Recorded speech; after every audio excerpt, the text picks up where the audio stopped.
Dans les espaces sécuritaires où l'on offre du soutien, on voit la sécurité physique, environnementale, émotionnelle et socio-démographique des jeunes, si bien qu'ils peuvent s'y épanouir et s'y développer.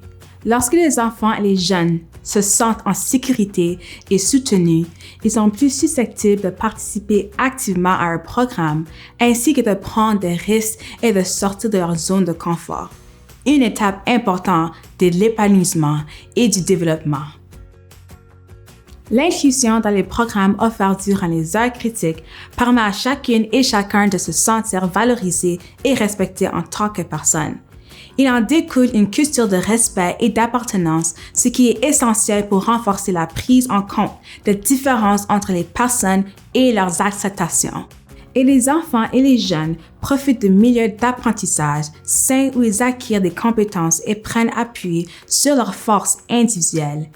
Leur confiance à leurs capacités augmente, ce qui favorise leur réussite aujourd'hui et demain. Pour créer un sentiment d'appartenance, le personnel s'occupant des programmes doit servir tout le monde, miser sur l'écoute active et la réflexion, cultiver un environnement accueillant, répondre aux besoins de la collectivité, saisir l'importance de la conception, tenir compte de l'accessibilité. Lorsque les employés agissent en ce sens, ils font en sorte que les programmes se déroulent dans un espace sécuritaire où l'on offre du soutien. Avec nos intervenants, c'est le fun parce qu'il y en a plusieurs qui étaient des participants de nos programmes qui ont maintenant développé les compétences de leadership et qui veulent maintenant s'impliquer dans la communauté. Et là, c'est eux qui animent les programmes. Ils ont passé par là, ils savent c'est quoi le programme, donc ils savent comment l'animer, mais ils savent aussi la réalité de ces jeunes-là qui sont dans le programme. À cause que les intervenants ont cette expérience de vie-là aussi, d'avoir passé à travers du programme, les jeunes le ressentent aussi, puis ils ont les conversations qui vont développer ce sentiment d'appartenance puis de comme « Hey, cette personne-là est comme moi ». Moi, j'ai été un des jeunes comme ceux qui viennent du programme et je sais la valeur de pouvoir faire quelque chose après l'école, de se mettre dans un bon environnement. C'est vraiment des heures critiques.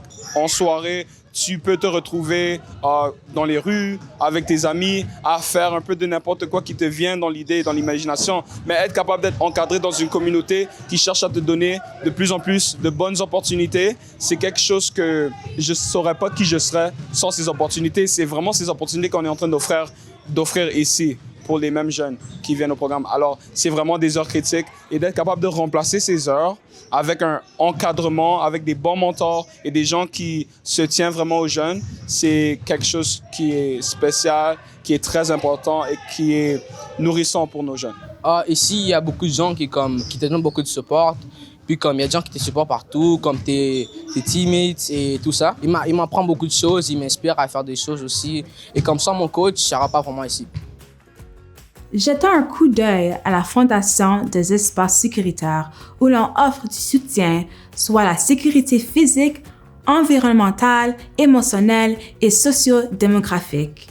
La sécurité physique et environnementale consiste à s'assurer que l'espace est approprié et sûr en fonction du programme, que l'équipement et les ressources sont en bon état et qu'ils sont adaptés à l'âge ou au stade de développement des participantes et participants. L'espace doit également refléter la culture des participantes. On est dans des écoles, on est dans des centres communautaires, on est dans des gymnases qui peuvent être des centres communautaires ou autant que dans les écoles. Fait que c'est certain qu'on a quand même ce côté barrière-là qu'on a. Au niveau de la sécurité physique, nous, on a vraiment intolérance à la violence, zéro tolérance à la violence. Alors, c'est certain que nous, s'il y a de l'intimidation, s'il y a, on voit des choses qui vont se passer, bien, on va intervenir, puis ça va vraiment d'avoir, des fois d'en parler avec le parent, des fois de faire même des contrats avec les jeunes pour vraiment s'assurer que, bien, le respect, c'est correct que tu l'aimes pas l'autre personne, mais il est dans le groupe. Fait que comment on va vivre ensemble. Fait que c'est un petit peu ça, parce que la violence physique, c'est vraiment un zéro, vraiment un non. Et il y a d'autres façons, c'est de leur montrer aussi, il y a d'autres façons de dire que tu n'es pas content. c'est vraiment important d'avoir des règlements afin que les jeunes ne se font pas mal. Certaines fois, il y a des grosses tensions à cause de l'énergie, le niveau de compétition ici, mais c'est correct. On aime ça, on promouvoit la compétition, mais en même temps, on fait sûr de garder et encadrer ça devant les règlements du jeu et en étant juste. La sécurité émotionnelle consiste à s'assurer que l'espace est inclusif et que le personnel fait constamment preuve de compassion et de bienveillance. La création d'un environnement stimulant favorise la sécurité émotionnelle car elle invite les participants à apprendre et à s'épanouir dans un contexte de satisfaction de leurs besoins individuels.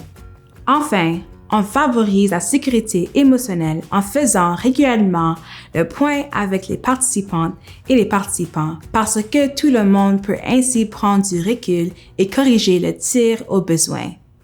Il y a toujours des petites conversations qu'on fait avec les jeunes ou bien moi que je fais avec mon coéquipier, juste pour savoir comment ça va. Je me garde ouvert aussi. Il y a pas grand chose que tu peux me dire qui va me choquer ou bien que je vais dire OK, j'ai pas le temps pour toi. Je me dispose à tout le monde. Donc c'est en moi. Donc j'ai pas de problème de comme t'écouter si jamais il y a un problème. On sait un peu comment ils sont. On sait comment aller les chercher. On sait aussi qui a besoin plus de temps pour s'engager. C'est vraiment d'avoir un équilibre puis de leur d'être à l'écoute de leurs besoins, puis de vraiment leur laisser le temps de s'intégrer, laisser le temps d'embarquer. Mais pour un enfant, être ici et se sentir comme être confortable ici, c'est juste comme de nous parler et de revenir. Comme ils peuvent être qui ils veulent être. Tu sais ça, comme ils n'ont pas besoin de mettre une image de ce que les gens veulent, comme les perçoivent à être, comme ils peuvent être ce qu'ils veulent être.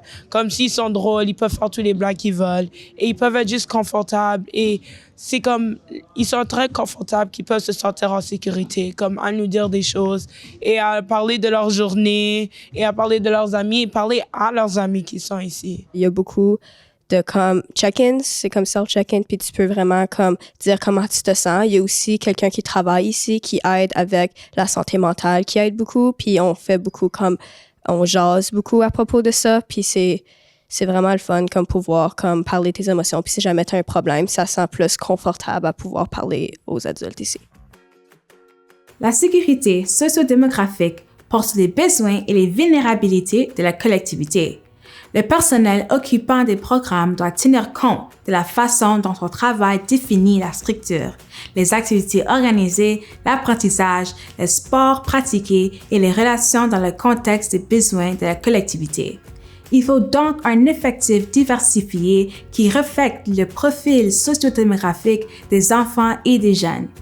De plus, les programmes doivent chercher à réduire au minimum les obstacles à la participation en offrant l'accès à l'équipement ou aux ressources nécessaires sans frais ou à frais réduits.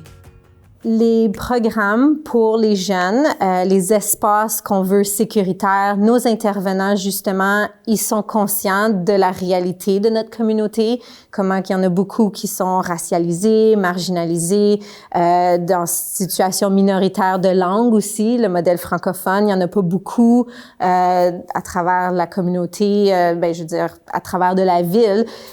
C'est pas tous les programmes en français qui sont disponibles. Donc, nous, à Vanier, on a vraiment une bonne programmation francophone pour pallier à ça. En fait, de traumatisme, il y en a dans nos intervenants aussi qui viennent de milieux similaires, donc ils peuvent facilement se retrouver avec les jeunes. Puis je pense que les jeunes le ressentent, ça aussi, où ce qu'ils peuvent, tu sais, cette personne-là, elle a vécu des situations similaires à moi. Puis juste dans la façon aussi que les sujets qu'on aborde, on a aussi quand même une certaine sensibilité à ça. Donc, on va l'aborder peut-être différemment que si on était dans un autre programme ailleurs où ce que les jeunes ont, c'est plein développement, aucun problème, habitudes saines de vie, tout ça. Notre programme, c'est plus pour des jeunes au besoin. C'est des jeunes, d'habitude, on attire plusieurs nouveaux arrivants, des personnes qui sont la minorité. Donc, Ce qu'on veut vraiment, c'est qu'ils puissent avoir une place. Parce que quand tu viens d'arriver, soit dans le secteur ou bien dans le pays, trouver sa place, trouver sa communauté, c'est quelque chose qui est difficile à faire, surtout quand tu es jeune. Et c'est ça que j'essaie toujours de créer à travers le programme, c'est leur donner ce sentiment d'appartenance, leur dire que OK, on est en train de créer un environnement qui est sécuritaire pour toi, sens-toi à l'aise d'être ouvert, sens-toi à l'aise d'être toi-même, et aussi comme ça leur donne les réseaux, ils se font des amis, ils se parlent, et quand tu penses à certains jeunes, c'est pas tout le monde qui est si social que ça. Puis surtout quand tu viens d'arriver, t'es timide, tu connais personne. Dans le fond, c'est vraiment de regarder les capacités, les forces de chacun et de les amener à évoluer à travers leurs forces puis de les monter plus. Ceux qui ont un petit peu plus de difficultés ou qui sentent que pour eux, ils ont besoin de plus d'aide, ils sont moins avantagés, bien, on va les prendre où ils sont puis on va essayer de les pousser pour les amener plus loin le plus possible dans leur cheminement. Fait que c'est vraiment les prendre où ils sont puis de vraiment les aider à cheminer vers un monde meilleur, dans le fond. La diversité, l'équité et l'inclusion sont les éléments constitutifs du sentiment d'appartenance qui lui est une pierre d'assise des espaces sécuritaires où l'on offre du soutien. Il faut chercher à mettre en poste des employés au parcours et aux compétences diversifiées, sans faire appel à quelqu'un strictement en raison du composant de son identité. Les employés doivent donner l'exemple en faisant preuve de compassion et de respect envers les croyances, les valeurs et les expériences de tous les participants et participantes, ainsi qu'en favorisant un dialogue éthique et adapté à l'âge qui embrasse les différences et ne tolère pas la haine. Je pense que quand tu es un jeune un enfant et tu vois les personnes dans des positions que tu veux être dans la future, comme si tu veux être un enseignant ou tu veux être un étudiante de l'université ou collège, comme si tu peux voir quelqu'un qui ressemble comme toi faire les choses incroyables à eux, c'est important parce qu'ils peuvent faire plus à l'aise à penser qu'ils peuvent faire ça aussi. Alors, la diversité est trop importante dans les situations comme on sont communautaires. C'est vraiment divers. C'est comme tout le monde, tous les enfants disons ils sont noirs. Peut-être que moi, je peux être là pour eux. Il y a quelqu'un d'autre qui est arabe, il y a quelqu'un d'autre qui est blanc qui peut supporter les jeunes comme ça. Mais on se supporte tous parce que ils nous voient, nous tous, qu'on est proches aussi. Le programme est divers et le staff est divers aussi. Donc, c'est un acquis, si je dirais. C'est normal pour nous. Chaque participante à un programme y injecte son expérience personnelle. Si le personnel est sensibilisé au traumatisme dans sa pratique, il sera prêt à aider les participantes et participants qui pourraient avoir besoin de soutien supplémentaire. Les employés doivent être à l'affût d'indices dans le langage corporel et les expressions faciales, le désintérêt apparent ou le comportement perturbateur, puis réfléchir à la façon de prendre en charge les besoins de la personne. Les membres du personnel doivent savoir que leur rôle consiste à s'assurer de mettre en place un espace sécuritaire où l'on offre du soutien, ce qui signifie qu'il faut parfois aller chercher de l'aide à l'extérieur du programme. De plus, ils doivent collaborer avec les intervenants de la collectivité afin de connaître les besoins qui peuvent toucher plusieurs participants et participantes, puis planifier les programmes de façon qu'ils correspondent le mieux possible à leurs besoins. On sait vraiment bien que le discours en nous, c'est rempli de respect, mais c'est aussi rempli d'amour. Honnêtement, on aime vraiment nos jeunes, on les connaît, ça fait du temps, même ceux qui viennent de nouveau. Juste les expériences qu'on a partagées ensemble avec eux, on a créé vraiment une bonne relation, remplie de respect et une relation auquel on est capable de les éduquer et de les montrer le passage auquel que nous, on a peut-être pris. Soit on est capable de leur guider et d'être comme des grands frères, grandes sœurs pour eux. Alors, quand ça vient au respect émotionnel ou leur protéger d'une manière émotionnelle, c'est bien fait. C'est quelque chose qu'on implémente vraiment bien dans notre programme. On essaie de créer des relations avec les jeunes qui sont confortables, qui ne sont pas gênés de venir à nous comme ses parents pour les parler à propos des choses comme personnelles, des choses qui ont arrivé à l'école. On veut cette relation pour qu'on peut les aider à les choses autour du monde. S'ils veulent nos youth, nos enfants qui sont plus âgés, pour les aider avec des emplois ou les aider avec des choses comme traumatisés aussi, je veux qu'ils soient confortables à nous parler pour qu'on peut les aider à résoudre ces problèmes. Il peut être tentant d'exclure des participants ou participantes d'un programme afin de rendre l'espace sécuritaire pour les autres. Les employés doivent s'efforcer de déterminer comment soutenir au mieux même les participantes et participants les plus dérangeants. La résolution de problèmes positifs et collaborative est utile pour soutenir les personnes concernées et démontrer aux autres participants et participants qu'il s'agit pour tout le monde d'un espace sécuritaire où l'on offre du soutien, ce qui fait en sorte qu'ils se sentent tout à leur place. Ben, nous, habituellement, on les exclut pas, on essaie vraiment de les inclure. Ça veut dire qu'on va changer un peu notre façon de faire notre programmation pour s'assurer qu'on touche tous les besoins de tous les enfants. Fait que ces enfants-là ne sont pas exclus. Des fois, on va même, si on peut, avoir des gens de surplus pour vraiment faire du 1 à 1 avec eux, si on est capable de le faire. Mais sinon, on ne les exclut pas, on les inclut, mais on change notre programmation. Juste parler avec la personne, juste avoir une conversation, juste pour lui faire comprendre comme moi, je suis pas ton ennemi. Je suis là vraiment pour qu'on puisse avoir un bon moment ensemble. OK?